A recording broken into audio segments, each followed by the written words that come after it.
Assalamualaikum warahmatullahi wabarakatuh. Waalaikumsalam warahmatullahi wabarakatuh. Alhamdulillah wa kafa wa salatu wassalamu ala sayyidina Mustafa wa ala alihi wa sahbihi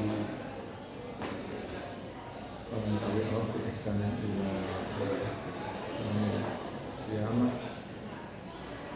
Yang terhormat Profesor Dr. Muradi MAG, yang terhormat Dr. Tantan Hermansyah SAG MSI, yang terhormat Budi Rahman Hakim SAG MSIWP, Sekretaris Prodi S2, dan juga kepada saudara teruji Panji Putrawan Madarala, dengan mengucapkan Bismillahirrahmanirrahim, sidang ujian tesis dinyatakan dibuka.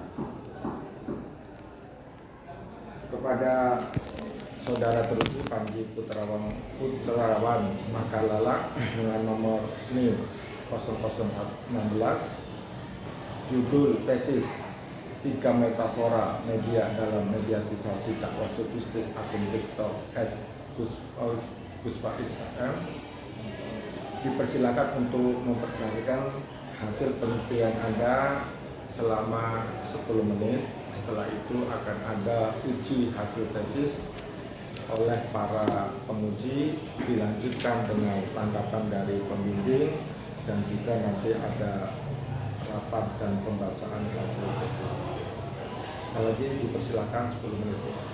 Bismillahirrahmanirrahim. Assalamualaikum warahmatullahi wabarakatuh. Alhamdulillah wassalatu wassalamu ala rasulillah amma ba'du. Yang saya hormati Ketua Sidang Bapak Dr. Khairun Shirin, penguji 1 Profesor Dr. Muradi MAG, penguji 2 Dr. Tantan Hermansyah, dan Sekretaris Sidang Bapak Muhammad Hamsobi Emsos. Langsung saja di sini saya akan menindaklanjuti dari penelitian saya yang kemarin seminar hasil, yaitu 3 metafora media dalam mediasi dakwah sofistik akun TikTok Gus Faiz SM. Jadi penelitian ini secara garis besar mencoba mengkaji bagaimana platform TikTok membentuk praktik dakwah sofistik melalui akun Gus Faiz dengan menggunakan kerangka 3 metaphors media yang dikemukakan oleh Joshua Meyrowitz, yang kemudian dikembangkan dalam teori meditasi agama oleh Stig Harvard. Jadi latar belakang penelitian ini adalah mencoba mengkaji pergeseran dakwah dari ruang fisik ke ruang digital yang cepat, visual, dan algoritmik yang berpotensi menyederhanakan sekaligus mentransformasi pesan tasawuf, seperti itu.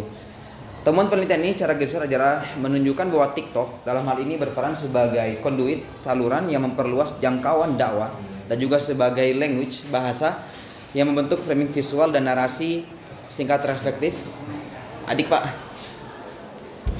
Singkat reflektif serta sebagai environment, yakni menciptakan ruang religius digital baru berbasis algoritma dan interaksi emosional. Singkat saja untuk latar belakang penelitian ini, sebagaimana kita sama-sama pahami bahwa dakwah itu idealnya adalah menjaga kedalaman makna, terikat konteks, dan ada tanggung jawab moral di situ, disampaikan sesuai dengan kapasitas audiens tanpa menghilangkan substansi ajaran, dan yang terpenting adalah berbasis otoritas keilmuan atau seseorang yang memiliki sanad keilmuan langsung, seperti itu. Namun sayang sekali dengan adanya TikTok, di mana platform ini justru menghadirkan durasi video yang singkat, sehingga seringkali terjadi simplifikasi makna, dan banyak sekali dai-dai yang kemudian pesan dakwahnya disalahpahami dikarenakan durasi singkat tersebut. Dan juga TikTok juga memiliki budaya penyajian, yakni seperti ada musik, subtitlenya, ada juga emosinya. Itu membuat orang-orang akhirnya lebih tertarik dalam melihat visualnya saja dan cenderung mengabaikan kedalaman pesan teologis yang disampaikan. Dan dalam hal ini sehingga pendakwa-pendakwa di TikTok bisa saja orang yang mungkin tidak memiliki otoritas keilmuan, bisa saja orang-orang yang latar belakang keilmuannya tidak jelas, tapi dia bisa melakukan packaging pesan dakwanya sesuai dengan algoritma, dan akhirnya dia pun diikuti oleh banyak orang. Inilah masalah yang coba saya ungkap di dalam penelitian saya pada kali ini. Saya langsung lanjut ke metode penelitian dan teori. Sebagaimana sudah saya jelaskan di seminar hasil sebelumnya, metode penelitian yang saya gunakan adalah etnografi virtual. Saya menggunakan metode ini karena di sini ada analis media cyber, di mana ada 4 tingkatan level. Ada level raw media, dokumen media, objek media, dan level pengalaman. Yang mungkin selanjutnya akan saya jelaskan sekaligus pada bagian data temuan penelitian. Teori yang saya gunakan, teori grand teorinya adalah teori metaphors of media, yakni Joshua Meyrowitz. Di sini dalam jurnalnya Image of the Media, Joshua Meyrowitz mencoba mengkritisi banyaknya metafora yang digunakan oleh para akademis saat itu dengan menyederhanakannya menjadi 3 metafora saja, yakni media sebagai saluran, media sebagai bahasa, media sebagai lingkungan. Seperti itu. Lalu teori pendukungnya adalah teori meditation of religion dari Stig Harvard. Sebenarnya ini adalah teori yang dikembangkan oleh Stig Harvard dengan menggunakan konsep 3 metaphors media yang tadi, namun dikontekstualisasi untuk memahami fenomena agama yang mulai disebarkan melalui media-media populer yang ada pada saat itu. Di sini juga dalam penelitian ini, Stig Harvard menyebut bahwa media menyebarkan simbol dan pesan agama melalui berita, film hiburan, dan media digital. Dan juga agama itu dibentuk dengan format, genre, dan teknik media sehingga lebih menarik, personal, dan juga konsumtif. Adapun untuk lingkungan, media menjadi ruang utama praktik dan pengalaman beragama, bahkan mengambil sebagian fungsi sosial institusi dari agama itu tersendiri. Saya juga menggunakan pendekatan dakwah sufistik karena kajian kitab Al-Hikam itu pesan-pesan dakwahnya cenderung bersifat sufi, dan dalam hal itu saya menggunakan pendekatan dakwah sufistik untuk memahami pesan-pesan dakwah yang disampaikan oleh akun TikTok Gus Faiz. Juga saya menggunakan TikTok untuk memahami bagaimana kemudian karakteristik platform, algoritma platform itu berkelindan dengan bagaimana pesan dakwah tersebut tersebar di media sosial, bagaimana pengelola menyesuaikan dirinya dalam mengelola konten agar sesuai dengan budaya atau cara konsumsi audiens di era digital saat ini, dan bagaimana kemudian fitur-fitur yang ada di TikTok itu mampu membentuk sebuah lingkungan religius digital yang ada di media sosial saat ini. Data temuan penelitian, selama tahun 2025 saya mencoba menganalisa 136 konten yang diupload oleh akun @gusfaizsm ini. Dari 136 konten, 16 video diantaranya merupakan potongan-potongan dari kajian kitab Al-Hikam. Dan dari 36 konten tersebut, dari 16 video tersebut, ada 7 video yang berhasil mencapai lebih dari 100.000 views. Saya menggunakan lalu yang ini 7 video inilah yang kemudian saya gunakan untuk data temuan penelitian saya. Karena ketika saya lihat video-video yang melebihi 100.000 views itu memiliki interaksi komentar audiens yang sangat banyak, sehingga kekayaan data saya dapat di situ berbeda dengan yang di bawah 100.000 views, justru tidak ada komentar dari audiensnya. Seperti itu. Dalam Christine Hinn, sebagaimana tadi saya jelaskan di bagian metode penelitian, saya menggunakan ruang media, dokumen media, objek media, dan juga pengalaman media untuk mengumpulkan data temuan penelitian saya. Di ruang media, saya menemukan bahwa video-video Gus Faiz itu rata-rata pendek, formatnya vertikal sebagaimana ada di dalam gambar. Lalu durasinya tidak lebih dari 1 menit. Ada yang lebih tapi tidak terlalu panjang, seperti 1 menit lebih. Nah, elemen-elemen yang saya sering temukan di video-video ini pasti itu ada subtitlenya, lalu ada musik emosionalnya yang melatar belakangi video tersebut, lalu juga seringkali ada hashtag yang mengiringi video tersebut dalam caption. Untuk dokumen media, di sini saya mencoba mengumpulkan pesan-pesan dakwah yang disampaikan oleh Gus Faiz melalui transkrip video yang sudah saya tulis, yang sudah saya lampirkan di dalam tesis saya. Dan di situ saya mendapatkan bahwa isi pesan dakwanya itu ada berkaitan dengan tawakal, tentang ridho, hakul yakin, dan juga berkaitan dengan introspeksi diri gitu. Bahasa yang dia sampaikan dalam pesan dakwanya itu non teologis, cenderung sederhana, dan juga menggunakan berbagai macam perumpamaan agar bisa dipahami oleh audiens yang lebih luas lagi. Yang ketiga, objek media. Objek media ini saya meneliti tentang interaksi atau komentar-komentar yang ada di akun TikTok Gus Faiz SM, dan rata-rata komentar di konten tersebut itu berkaitan dengan cerita hidup personal mereka masing-masing, sehingga membentuk sebuah pola yang afirmatif, empatik, dan justru minim perdebatan. Jadi orang cenderung menuangkan masalah hidup mereka, entah itu ekonomi, di PHK, dan lain sebagainya, itu ketika menonton konten-konten dakwah dari Gus Faiz SM. Dan untuk level pengalaman media, experiential stories, sebagaimana Christine Hinn mengatakan bahwa pengalaman offline dan juga online itu selalu memiliki kaitan satu sama lainnya. Dan inilah yang saya temukan melalui panduan pengalaman media, di mana banyak sekali audiens yang mengaitkan konten dengan masalah ekonomi, keluarga, tekanan hidup, sehingga kolom komentar itu menjadi ruang curhat atau coping spiritual untuk orang merasakan ketenangan di situ. Saya juga mewawancarai beberapa audiens yang komen di situ untuk memastikan apakah benar-benar mereka merasakan ketenangan setelah menonton konten Gus Faiz gitu. Lalu rata-rata mereka menjawab dengan 3 pola jawaban yang sama. Ada yang mengatakan mereka merasakan mencapaikan ketenangan batin, ada juga merasakan mereka mengalami perubahan cara pandang terhadap kehidupan, ada juga yang merasakan mengalami peningkatan refleksi diri dan juga kesabaran seperti itu. Nah, struktur dan strategi tim media dakwah digital. Berdasarkan wawancara saya dengan Ustadz Fadil selaku koordinator, ternyata Gus Faiz SM ini berada di bawah payung besar Darul Rahman Media. Darul Rahman Media ini membawahi beberapa media pesantren. Ada akun pesantren Darul Rahman yang tentang kegiatan santri, ada Lentera Ilmu Darul Rahman yang berkaitan dengan kajian-kajian yang ada di situ. Lalu ada akun Gus Faiz SM yang kemudian di situ digunakan untuk berdakwah di TikTok untuk video-video yang berdurasi singkat seperti itu. Dan di sini Ustadz Fadil dibantu 5 orang santri, dan proses rekrutmennya adalah Ustadz Fadil biasanya menyeleksi melalui catatan-catatan santri ketika sedang mengikuti kajian dengan Gus Faiz. Dari situ Ustadz Fadil menilai sejauh mana kemampuan santri dalam memahami pesan dakwah, agar ketika nanti mereka melakukan pemotongan pesan dakwah itu tidak keluar dari konteks dan tidak menimbulkan kesalahpahaman. Meskipun begitu, tetap quality control dilakukan oleh Ustadz Fadil sendiri. Hasil dan pembahasan. Di sini TikTok berperan sebagai saluran dakwah sufistik gitu.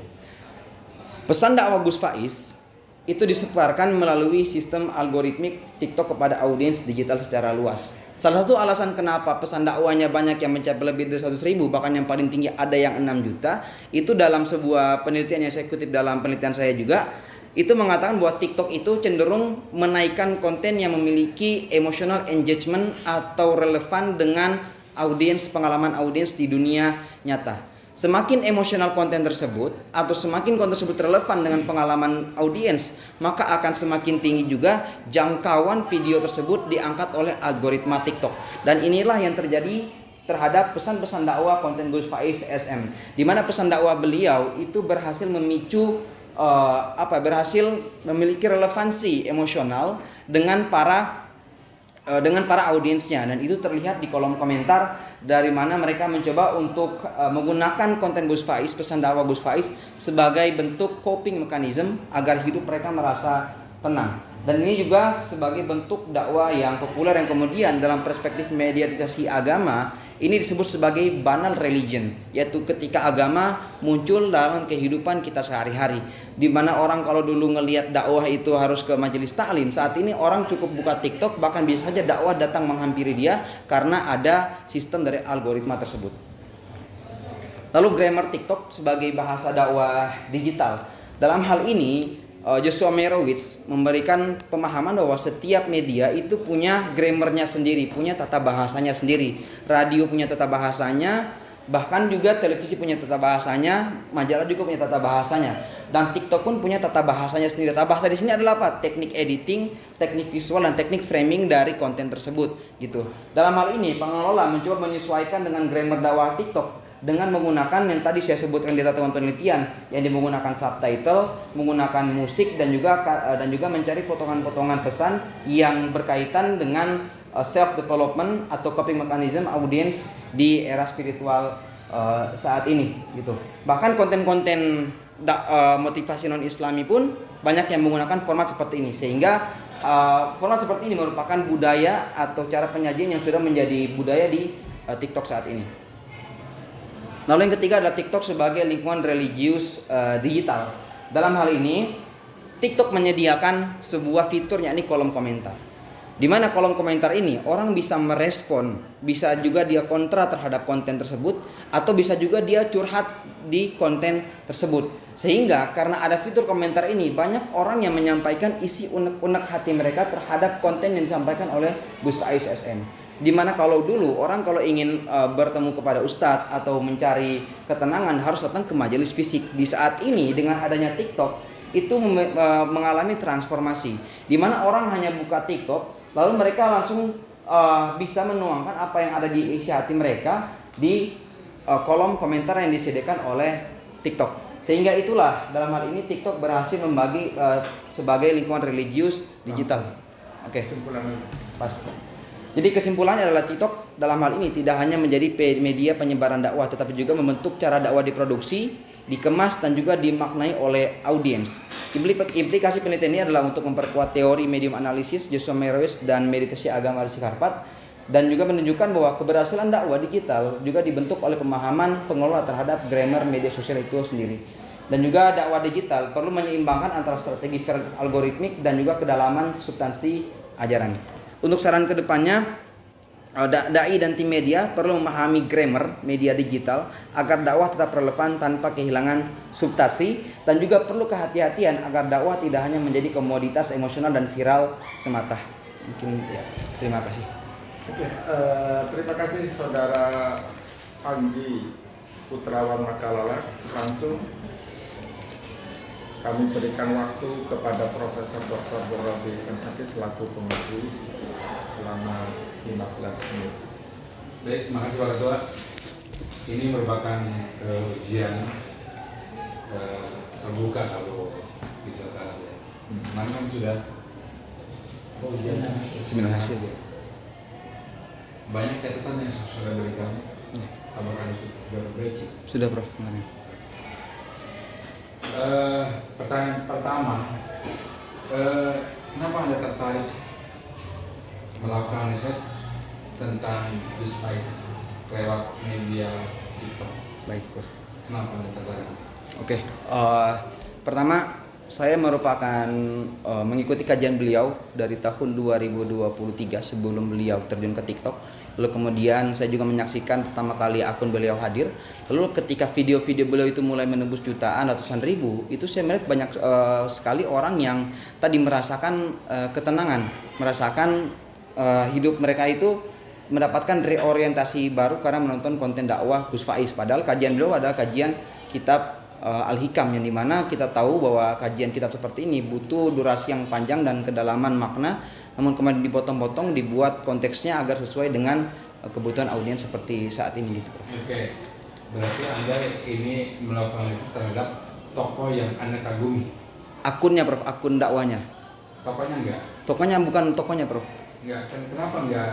Ya kan berarti Iya. terkait dengan tokoh kan? Betul, Prof. Kalau misalnya akun dia bukan seorang tokoh, Anda enggak? Oh iya, betul ya. Iya, Prof. Berarti Anda tertarik ke Tokohnya ya, tokoh dan iya. Gus Faiz. Gus Faiz ini. Oke, berarti ada subjektivitasnya di situ. Betul, Prof. Saya harus akui itu ada subjektivitas. Oke, kemudian yang terpenting dari ini tes ini adalah definisi operasional dakwah sufistik Gus Faiz. Apa itu? Definisi operasional.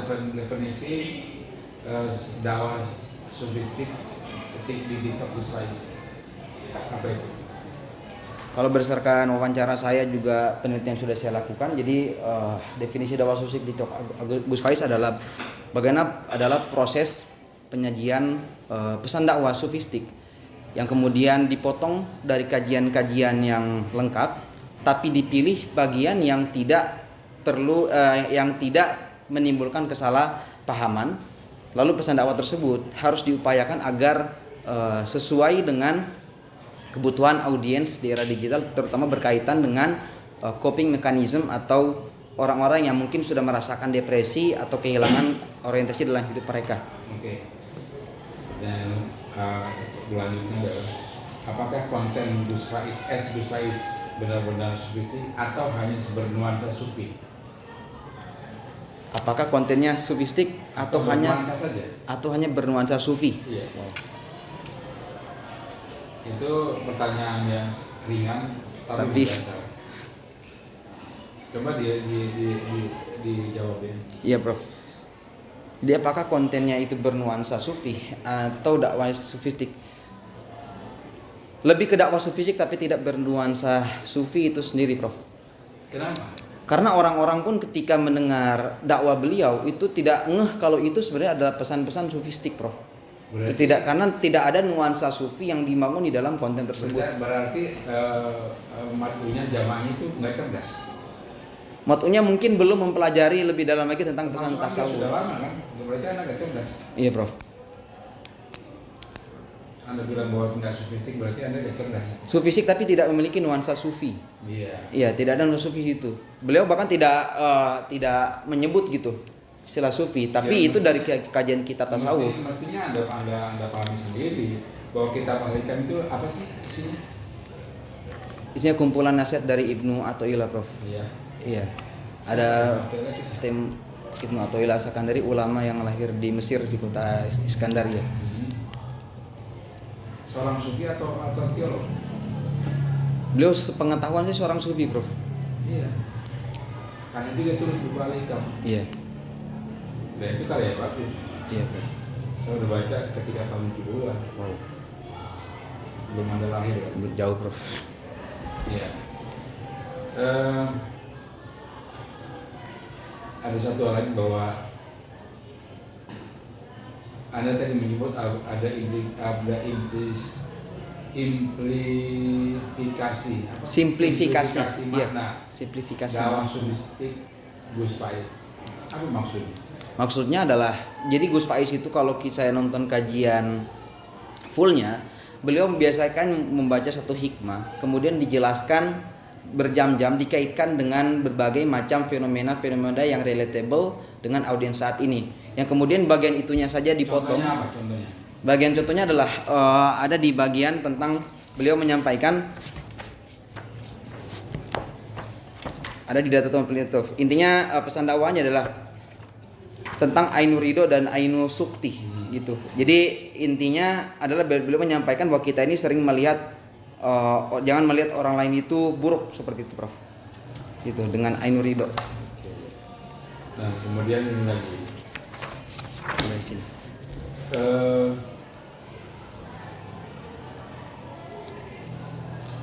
Anda bisa jelaskan bahwa konsep zikir dari majlis zikir ke FYP, apakah logika media sudah menjajah logika tarekat?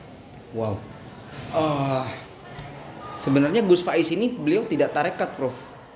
Iya, tapi kan serang bahas ini kan kitab. Iya, iya kitab, tapi beliau tidak tarekat. Hanya ini tasawufnya aja gitu. Ngaji tasawufnya aja, cuma beliau tidak Jadi terafiliasi dia sudah masuk dalam tarekat. tidak tarekat, tidak ada amalian khusus, nggak udah. Beliau justru lebih ke NU tapi mempelajari tasawuf gitu aja beliau. Enggak terikat dengan salah satu tarekat yang ada. Tidak terikat dengan tarekat yang ada. Qadiriyah Naqsyabandiyah tidak ada.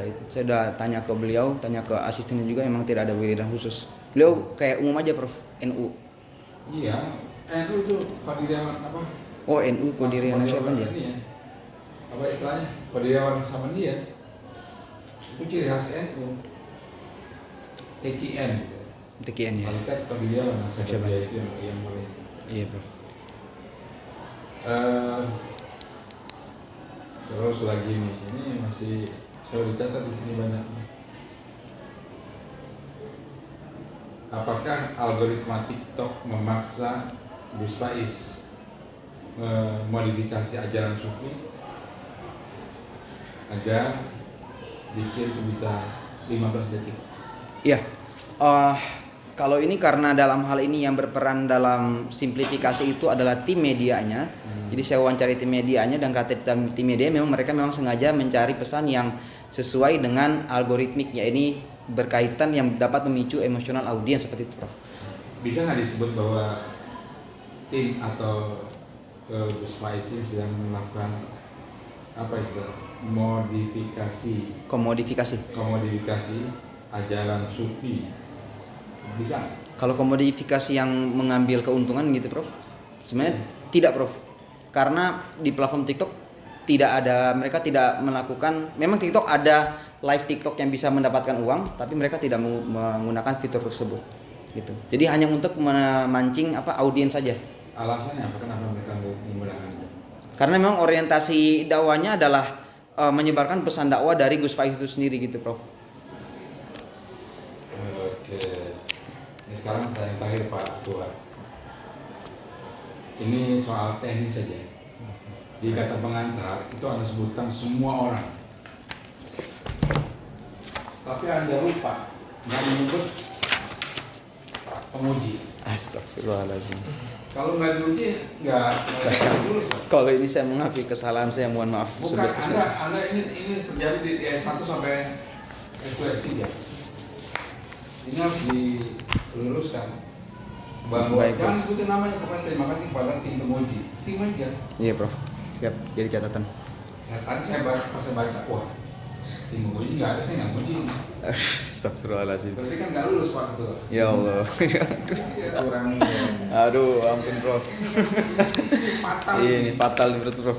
Saya akui itu, Prof. Masa penguji yang menentukan kelulusan Anda sebut mana Anda sebut Pak Asep Sibunjak, kayak direktor, Gunur dekan, Pak Yusri ketua, Budi Rahman pembimbing, kedua orang tuh oke, Pak Sukron Makmun iya, Ustadz Fadil. yang lain nggak disebutin, ini bahaya ini. Iya, Prof. Gimana Pak Ketua kalau Aduh. boleh kurangi aja, boleh ya? kurangi 50%. Masya Allah. Oke, makasih Pak Ketua. Oke. Ini saya nggak Terima ngerti. kasih Prof. Dr. Muradi Al-Aziz selaku Komisi 1, mudah-mudahan bisa dipahami oleh saudara teruji. Selanjutnya kepada Dr. Tantan Hermansyah SAG MSI untuk memberikan tanggapan, masukan dan konfirmasinya terhadap hasil penelitian saudara teruji 15 menit. Silakan. Terima kasih Pak Prodi, Pak Dr. Hewan Sirin, izin Pak Prodi dan Pak Prodi dan saudara teruji, selamat ya Panji. Ya, terima kasih, Pak. Karena nilai kamu udah dikurangi 50%, nilai dari saya 150%. Astagfirullahaladzim. Udah berat ini. Kalau pas aja berkurang gitu. Aduh. Jauh. Saya klarifikasi dulu ya bahwa satu, kamu tidak sedang meneliti Gus Faiz ya. Iya, betul, Pak. Kamu juga tidak sedang meneliti dakwah Gus Faiz ya. Iya. Oke ya, Iya. clear ya. Clear, Pak. Timnya, Pak. Clear. Yang kamu teliti adalah Tim akun. akun, iya. Dan akun itu bukan milik Gus Faiz. Bukan Gus Faiz, betul. Meskipun direferensikan ke Gus Faiz. Gus Faiz, tapi akun itu milik pemilik akun. Pemilik akun. Ya, timnya. Tim. Saya ingin nanya dulu yang sederhana. Ini setelah klarifikasi itu, karena di bagian-bagian akhir kamu masih menyebut. Coba kamu baca lagi ya. Di bagian-bagian akhir di menjelang kesimpulan itu kamu masih mungkin kelewat kamu edit, masih menyebut-nyebut sebagai dakwah Gus Faiz. Iya, Pak. Kamu harus clear ini dakwah TikTok akun. TikTok @Gus Faiz. Yap. Itu dua entitas yang berbeda. Karena kalau Gus Faiz seperti kamu bilang, kamu harus mengutip seluruh omongan beliau dan tidak ada main potong ya. Iya, Pak. Oke, itu satu. Nah yang kedua, begini, kamu bilang tadi dari sekian puluh akun, dari sekian puluh potongan dakwah di akun TikTok tersebut, kamu pilih sekian, kamu Iya. pilih sekian dan sekian, Iya, yang viewersnya di atas 100.000 betul, Pak. dan engagementnya juga Tinggi. tinggi ya, Iya, Pak. tinggi banget. Pertanyaan saya, karena kamu ngikutin algoritma soalnya, pertanyaan saya, ini si tim ini paham algoritma? Tim ini algoritma TikTok? lebih ke pahamnya riset di based on scroll aja, Pak, beliau tuh. Jadi memantaunya lebih ke tren apa yang lagi tren, baru itu disesuaikan dengan pesan dakwah. Tapi kalau ke keilmuannya itu nggak ke situ sih, Pak. Nah, kamu ada pertanyaan nggak? Misalnya gini, si tim ini rapat nih, ya, lalu diuploadlah akun yang bukan akun potongan dakwah Gus Faiz yang ini, Iya. berharap viewersnya tinggi, tapi ternyata tidak. Kamu ada pertanyaan begitu? Saya nggak pernah itu, Pak.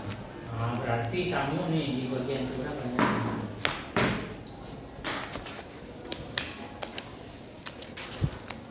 Nih, pernyataan kamu yang menunjukkan bahwa tim media memilih konten yang paling relevan, aman, Iya, dan iya. sesuai karakter Algoritmik. algoritma itu harus kamu Harusnya audit itu. konfirmasi lagi ya, Pak. Ya, itu terlalu berlebihan. Betul, Pak.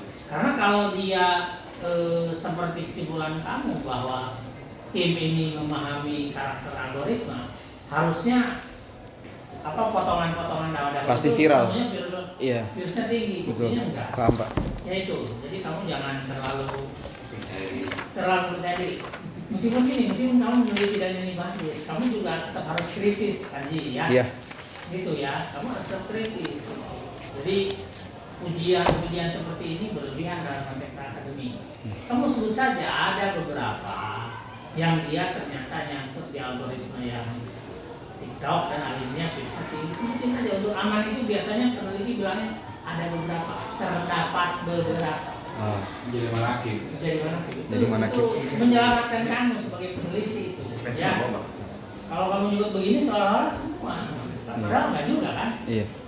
Terus tadi sudah dijawab sih tentang tarekat. Beliau itu memang nuansa sufi ya, nuansa sufistik saja, bukan tarekat tertentu. Terus sebentar ada lagi dari kacamata kamu nih, kan ini sudah terjadi reduksi apa ya? Makna Reduksi kata. iya Pak. Kalimat, reduksi kalimat. Karena kan Gus Bais menjelaskan satu Hikam. satu penjelasan yang panjang, bahkan berjam-jam dari yang bilang. Iya. Tapi kemudian direduksi jadi 1 menit kurang lebih lah gitu ya. Pertanyaan saya, bagaimana mengukur otentisitas dari pesan dakwah? Otentisitas pesan dakwah. Dari kamu ini menurut kamu aja analisis kamu. Menurut saya ketika pesan dakwah itu dipotong 1 menit ataupun 2 menit, Ya. selama pesan dakwah tersebut tidak memerlukan konteks penjelasan konteks sebelumnya, jadi tidak terikat konteks tertentu dalam itu, bagi saya itu bisa untuk dipotong dan dijadikan konten. Oke, Gitu. itu analisis kamu ya. Iya. Pertanyaan lanjutan saya, kebetulan itu sudah bertanya. Otoritas itu dimiliki siapa? Otoritas keilmuan, Iya, otoritas bahwa memotong. Iya Kak, kalau bahasa Iya. tadi Prof. Nurdimas, simplifikasi. Iya. Nah, otoritas memotong itu bahwa ini Oh iya. tidak diperlukan Iya. konteks, Iya. ya, hanya Iya. cukup Iya. seret narasi 1 Iya. menit lebih itu tidak. Itu yang megang Ustadz Fadil Pak. Tapi biasanya yang motong awal itu santri yang memang sudah diseleksi melalui apa? Jadi mereka disuruh ikut kajian Gus Faiz. Terus dari situ Ustadz Fadil tuh kayak ngebaca untuk menilai sejauh mana pemahaman santri terhadap pesan Gus Jadi Faiz. santri itu harus paham juga konteks. Lalu kemudian ke Ustadz Fadil, ini boleh apa atau enggak itu keputusannya Ustadz Fadil untuk quality checknya gitu Pak. Nah,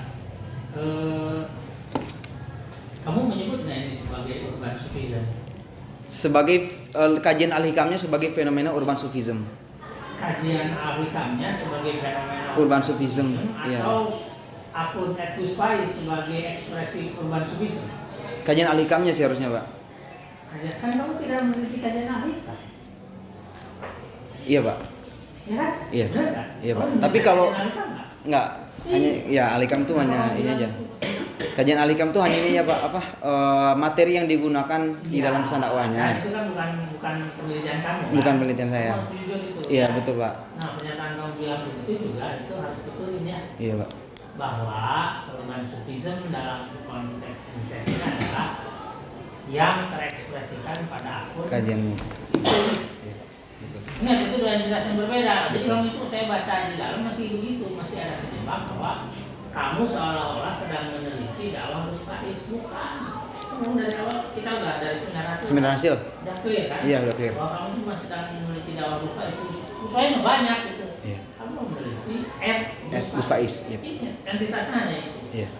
Dan saya setuju dengan pandangan kamu sebetulnya ya, bahwa ini sebagai bagian dari TikTok itu ekspresi sufi populer lah, atau popular sufism gitu ya. Iya. Boleh, itu bagus itu.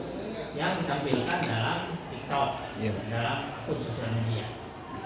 Nah, terus yang tentang Three Metaphors of Media, sebetulnya kekuatan dari Three Metaphors of Media ini, dari Marowitz ini apa sih sehingga ketika urban sufism dalam Gus Faiz ini jadi bisa dijelaskan? Iya. Dia ngasih saya kerangka penjelasan bagaimana sebuah media itu menyebarkan sebuah pesan gitu Pak. Jadi kalau di papernya itu dia ngejelasin kayak televisi, kayak radio itu punya karakteristik penyebarannya tersendiri gitu. Sehingga saya menggunakan konsep tersebut untuk menjelaskan bagaimana juga TikTok menjadi saluran dalam menyebarkan pesan dakwah itu sendiri Pak. Nah, tapi kan dalam Conduit. di Harvard itu dia bilang ada mediatisasi yang kuat, ada yang lemah. Kalau TikTok ini kamu kategorikan ke yang mana? Meditasisinya cukup kuat pak. Cukup kuat dengan melihat viewers. Melihat viewers dan juga memang TikTok kan salah satu platform yang penggunanya cukup banyak Oke, di era kalau saat di ini. TikToknya ini Iya. enggak, saya udah ngomong Gus Faiz Iya. TikToknya. Iya. Kamu gini deh pertanyaannya, mungkin saya kuantitis ya. Dari ratusan postingan, puluhan postingan yang di Gus Faiz, berapa persen yang viewsnya tinggi? Yang viewsnya tinggi, oh saya bisa mengatakan di bawah 10% pak. Nah kan gitu. Iya. Iya. Jadi maksud saya kamu harus menjelaskan secara bahasa akademik lagi biar aman, Iya. gitu ya. Iya pak. Jadi dalam konteks Speak Harvard ini mediatisasi melalui TikTok dengan akun ini bagi aja dua. Iya. Ada yang kuat, Ada yang kategorinya ini. Oh, iya. Ada juga yang lemah, kan Iya. ada juga yang virusnya dikit. Betul, kan? betul. Sama aja. Iya. Nah, terus yang ketiga metodologi ini. Kamu kan mau mengklaim etnografi virtual. Iya. Saya mau nanya, etnografi virtual itu kalau etnografi sendiri kan menuntut partisipasi. Iya. Kamu di mana partisipasinya? Saya terlibat di kajiannya langsung mbak, yang Cuma sejak kan 2000. kita tidak sedang membahas kajian. TikTok. Oh gitu. Kan kita Oh kalau sedang di diskusi. maaf saya ini. Kamu gimana sih? Iya pak. Saya lebih ke sering berinteraksi juga pak di kolom komentar pak. Nah itu jawaban kami itu ya. Iya. Jangan disaji. Suka ikutan komen kalau dulu Iya. tuh suka ikutan Nah komen. kamu buktikan bahwa di metodologi jelasin untuk memenuhi kebutuhan etnografi virtual ini, Mm-mm. peneliti melakukan interaksi di Gus Faiz. Oh iya. Jangan nyebut interaksi di kajian. Iya Kan betul pak. bukan urusan. Kan di sini. Ih, ya, Ya ini. beda ya. Nah, ya. Orientasinya harus berubah. interaksi. Iya. Kamu misalnya tambah tuh screenshotnya. Betul. Bagaimana kamu komen tentang Iya, apa? ada. Gimana. Siap. Tapi jangan yang sekarang. Iya. Kalau yang sekarang batal kamu. Iya, Kalau Pak. sekarang Ada apa dulu pak? Iya, yang lama-lama. Ada dulu pak. Ujian lagi. Ujian Waduh. lagi karena baru interaksi. Mana Pak Ketua uji lagi? Kalau Waduh. ingat ya, Iya, siap. jangan berdalih kajian. Kamu tidak sedang di kajian. Betul pak. Siap pak. Kamu di sini. Oke. Nah, ini di boundary of mappingnya di ruang di etnografi virtual itu salah satunya kadang-kadang menuntut interaksi antar pengikut. Kamu melakukan itu? Saya sempat komen pak. Dulu suka ngasih tanggapan gitu. Iya, kamu tanggapannya ke Gus Faiz atau ke komen orang yang ada di dalam komen? Ada yang jenis komen saya itu kayak menjelaskan secara sedikit lagi gitu.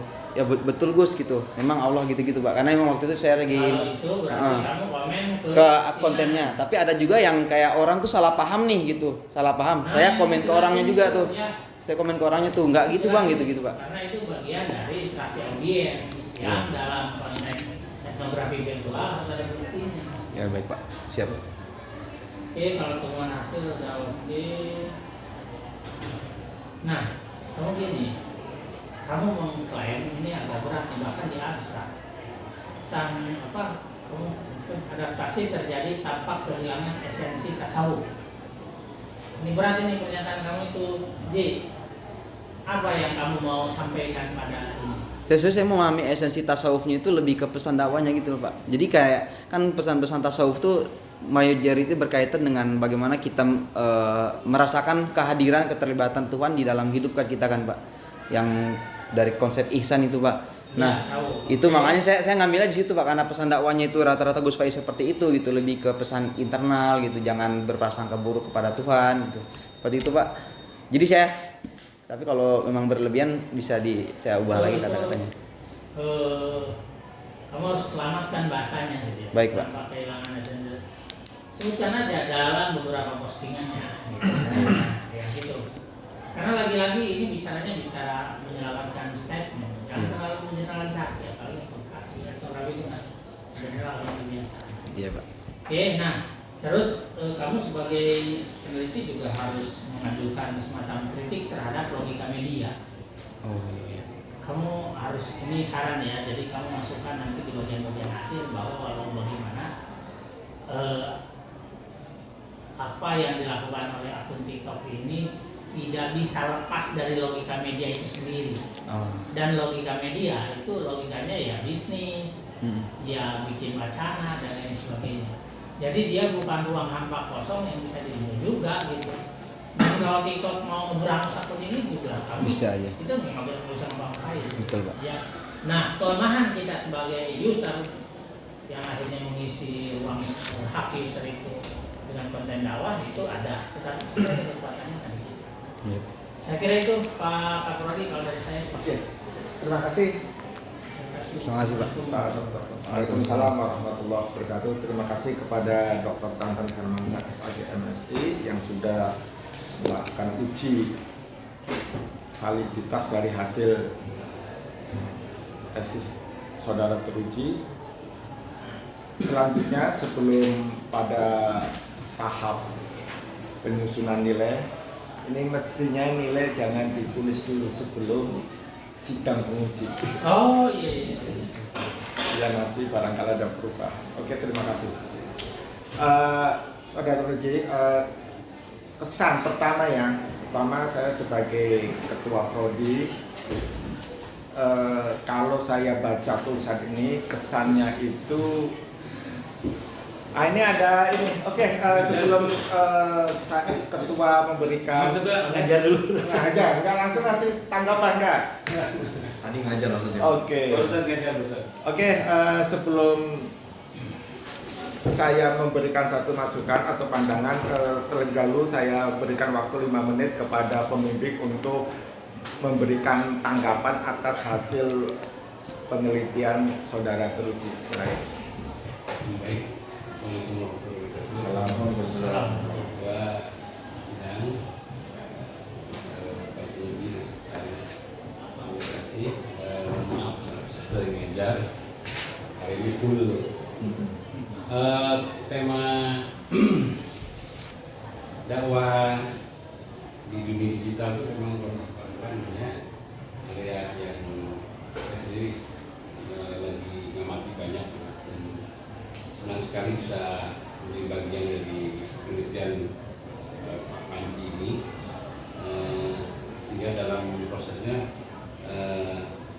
saya banyak belajar dan bahkan terinspirasi untuk meneliti gitu kan beberapa kali. Gimana kalau tulisan-tulisan kali ini kedepannya, khususnya karena saya boleh bilang tasawuf. Ya, memang ini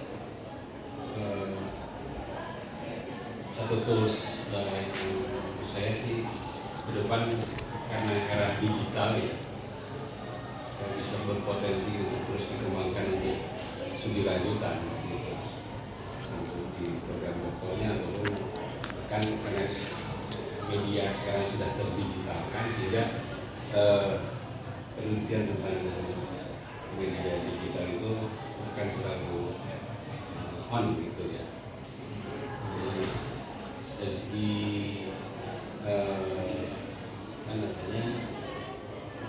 ini baru awal sekarang perjalanan penelitian ini. Pasti banyak hal yang masih diperbaiki ya. Tapi overall saya sih sudah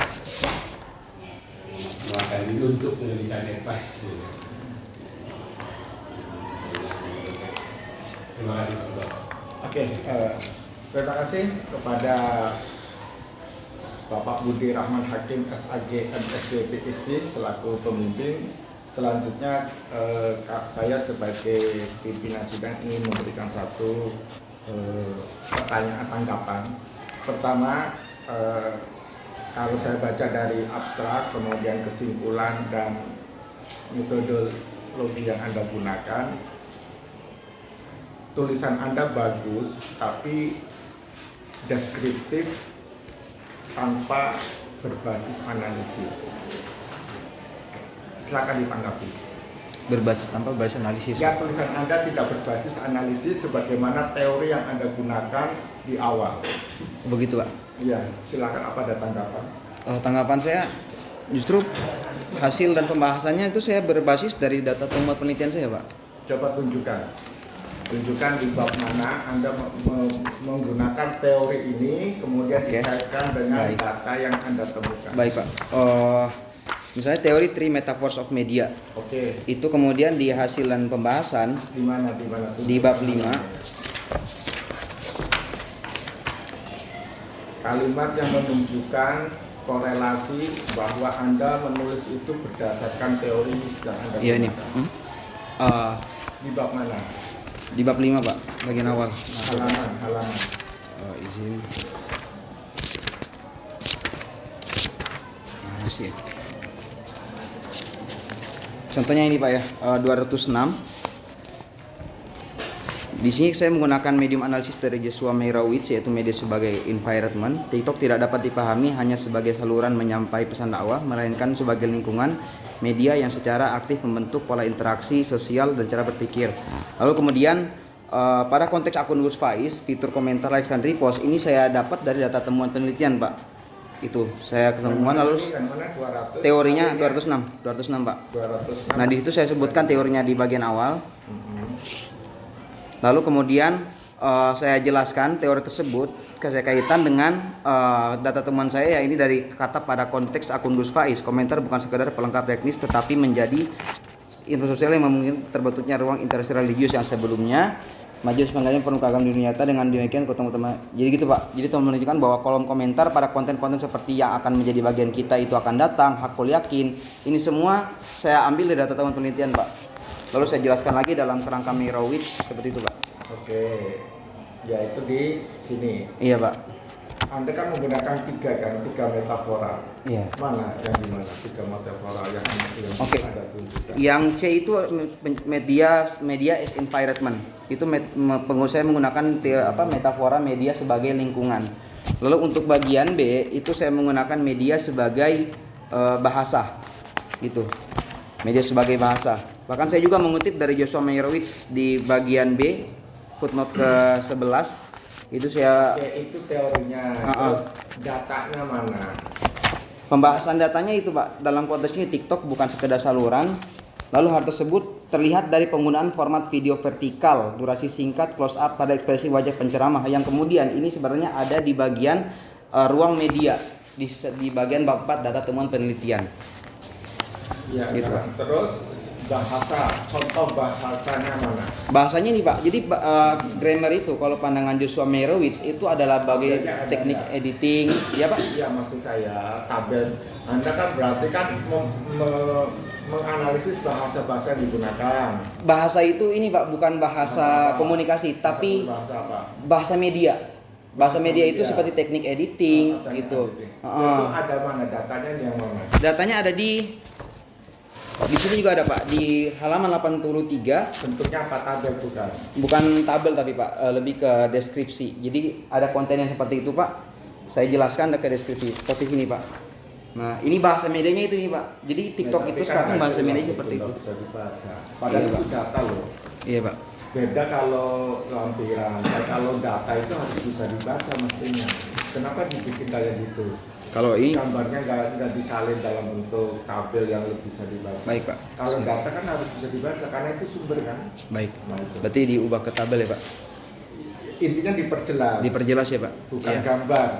Data itu bukan gambar, beda. Data itu harus disajikan. Oke. Ya, data penelitian itu harus disajikan, bukan untuk sebagai gambar. Iya. Jadi, Datanya ada di sini Pak. Saya ya. rangkum di sini. Nah, ya bisa seperti itu. Iya. Cuman di situ nggak jelas itu tanggal berapa. Itu pakai apa itu data itu? Datanya pakai konten yang sebelumnya Pak. Konten itu. Iya, ini tanggalnya tapi memang tanggalnya saya pisahkan, tanggalnya ada di sini. Tanggal 19 Februari. Itu. Oke. Oke, yang pertama. Itu yang pertama kesan. Yang kedua, Anda meneliti sebenarnya fokus Anda itu karena saya lihat, coba tampilkan di kesimpulan. Ini harus ini nih. Oke. Yep. Nah, rumusan masalah Anda kan cuma satu ya. Rumusan masalahnya.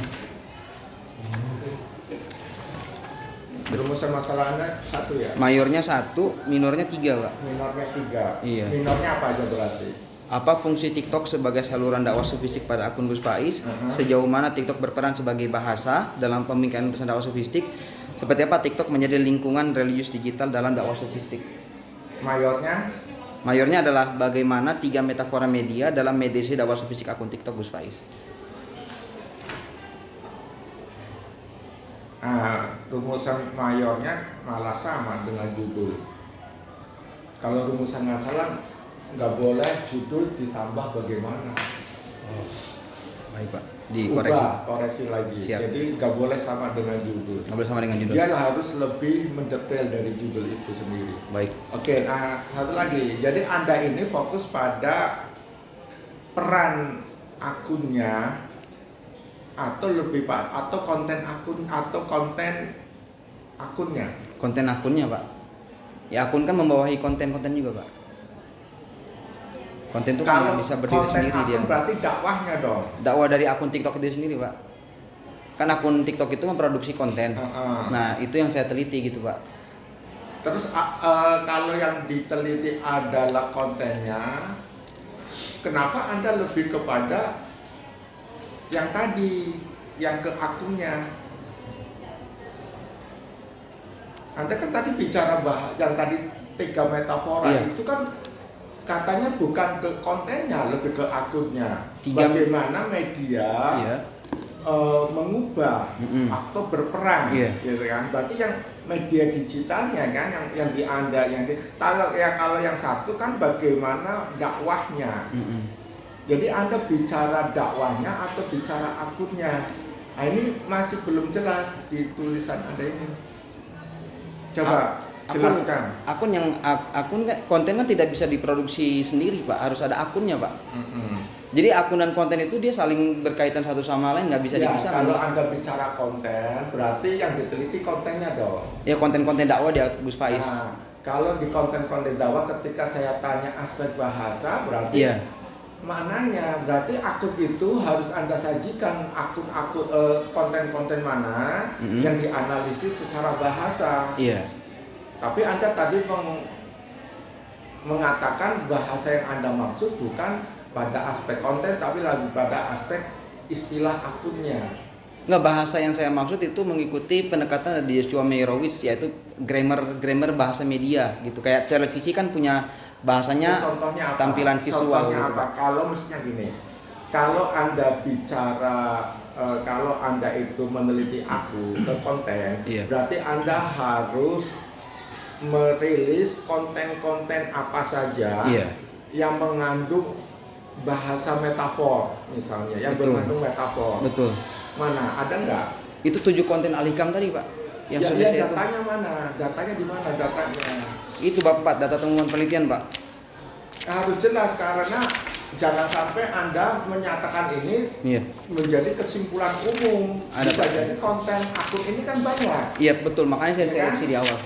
Nah, kalau Anda menyeleksi, cara menyeleksinya pakai metode apa? Saya lebih ke ngeliat ini viewsnya Pak, jumlah viewsnya untuk data, untuk kekayaan datanya, Apakah keperluan dengan data. melihat jumlah views itu bisa mewakili penilaian Anda terhadap akun itu? Nggak bisa, karena kan saya menilai pengalaman yang dialami oleh audiens ketika menonton pesan dakwah Gus Faiz di TikTok, seperti itu Pak. Jadi saya membutuhkan banyak respon dari audiens, dan itu terdapat di 7 video Kalau Al-Hikam. pesan dakwah judul Anda kan di sini 3 metafora media. Iya Pak. Terus kenapa larinya ke pesan dakwah? Ya metafora media kan untuk menganalisis konten. Di konten itu kan ada pesan dakwahnya Pak. Konten nggak bisa berdiri sendiri Judulnya juga. bukan begitu kalau gitu.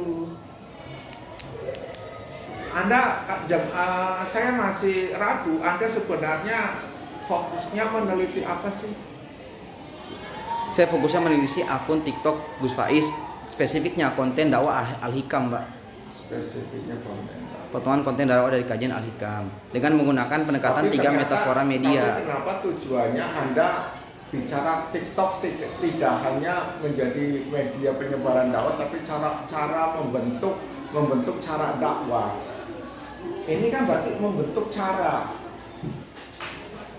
bukan pesan dakwah, tapi Iya, enggak Pak.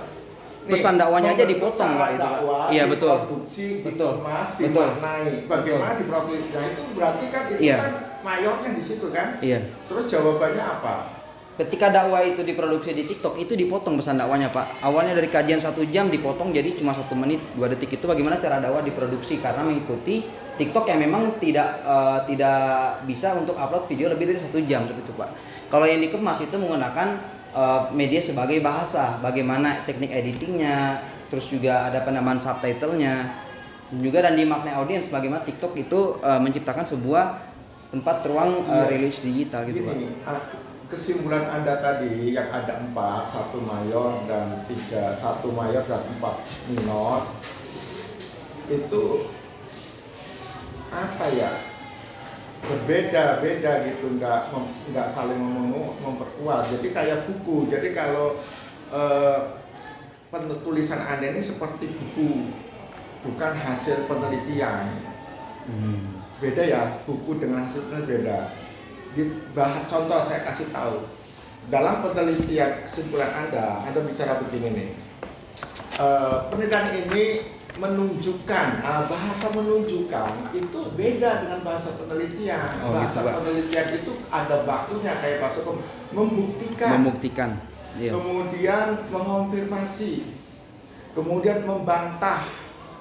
Hasil penelitian ini membantah temuan ini, atau penelitian ini menemukan. Karena apa? Meneliti itu menggali untuk menemukan sesuatu. Yep. Itu yang pertama dari segi penyajian tulisan Anda. Yang kedua, novelty-nya nggak ada kebaruan hasil penelitian ini. Yang temuan barunya apa? Gitu loh. Makanya ini kayak ya memang sih bagus gitu kan, tapi Anda hanya sekedar menceritakan apa yang terjadi gitu loh, menceritakan apa yang terjadi, tapi tidak menceritakan bagaimana itu terjadi gitu. Nah makanya saran saya, pertama, kesimpulan itu harus singkat. Baik. Semakin Anda memperpanjang kesimpulan, membaca semakin bingung dan malah tambah curiga. Iya. 1 kalimat aja. Baik Pak. Saya itu, Anda pernah tulis jurnal ilmiah. Kenapa? Kesimpulan itu 1/4 halaman. Iya betul, hanya dikit ya. Yaitu kalau pertanyaannya itu jawabannya itu aja. Betul. Baik Pak. Gitu kan? Baik. Atau kalau mau ada pertanyaan minor, maka dari hasil penelitian ini peneliti menemukan hal-hal baru sebagai berikut. Nah itu biasanya itu yang minor-minor itu, yang nggak disangka-sangka tiba-tiba. Nah itu boleh. Tapi intinya istilah mayor minor juga sebenarnya nggak penting juga. Yang penting fokus Anda kemana itu aja. Baik. Jadi ini apa? Ininya diperbaiki. Baik Pak. Ya. Kemudian Anda pernah nanya ke AI nggak naskah Anda? Nanya apa dulu nih Pak? Yang minta bantuan AI tulis hasil penelitian Anda itu sesuai dengan kaidah penelitian nggak? Kan sekarang AI itu sudah iya. menjadi alat bantu bagi peneliti kan. Betul Pak. Lebih ke ini sih Pak, penyesuaian. Jadi saya upload dokumen yang dari UIN tuh yang panduan tesis. Saya upload, saya bilang jadikan itu sebagai standar untuk menilai tulisan saya gitu Pak. Jadi gitu Pak. Jadi nggak minta ke AI-nya. Jadi basisnya dokumen Ya maksudnya gini, panduan tulisan. Maksud saya AI ini bukan minta hasil, bukan minta dibantu, tapi gini, promnya begini, apakah naskah saya ini sesuai dengan standar ilmiah jurnal, Oh iya. standar penelitian ilmiah internasional, penelitian kualitatif misalnya gitu. Siap. Jadi dia akan membaca dari A sampai Z. Kira-kira tulisan Anda sesuai nggak dengan standar penulisan ilmiah gitu loh. Iya Pak. Itu maksud saya. Siap. Ya, Dicoba. nanti coba di ini ya. Baik, terima kasih. Karena saya baca sekilas kalau saya kan pernah disertasi juga, pernah tesis juga di luar negeri gitu kan. S2 saya kan di luar. Nah itu jangan jangan merasa semua ide itu harus dituangkan, jangan. Oh. Jadi kalau menurut saya buku Anda ini bisa jadi 3 tulisan. Sebenarnya buku ini kalau saya nyatakan ini buku itu bisa jadi 3 tulisan, 3 judul. Iya. Makanya biar ini adalah betul-betul tesis, maka Anda perbaiki kembali gitu kan. Anda fokusnya kemana gitu kan. Kalau fokusnya ke akunnya, bagaimana akun itu mengubah pola dakwah, berarti yang Anda ceritakan akunnya, bukan kontennya. Bahwa konten itu menyertai iya, tapi yang misalnya sebagai contoh akun tentang sufistik, ternyata sufistik itu dalam konteks dunia digital itu bisa dikemas melalui retorika berbasis algoritma misalnya yang bisa bla bla bla. Jadi lebih ke akun TikToknya itu yang Anda ini. Biasanya kan entertainment, produk-produk promosi. Betul. Ternyata ini agama kan. Anda gunakan, kenapa ini bisa terjadi? Nah itu baru sesuai dengan yang pertama tuh, diproduksi, dikemas, dimaknai. Jadi bukan kontennya. Konten itu menyertai, konten itu sebagai objek baru. Kalau selama ini objeknya ada produk-produk entertainment, sekarang produk dakwah, khususnya sufistik. Ternyata dunia sufistik bisa dikemas melalui media digital. Jadi kesitunya maksud saya. Atau Anda lebih kemana pesan dakwahnya? Saya tanya nih sekarang sebagai pertanyaan terakhir.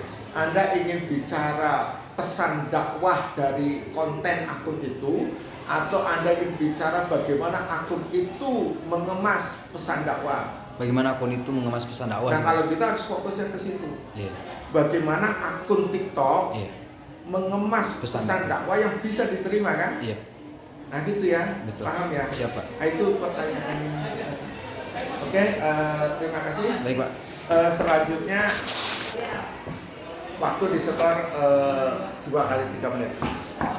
Ya, keluar dulu. Ya, keluar dulu.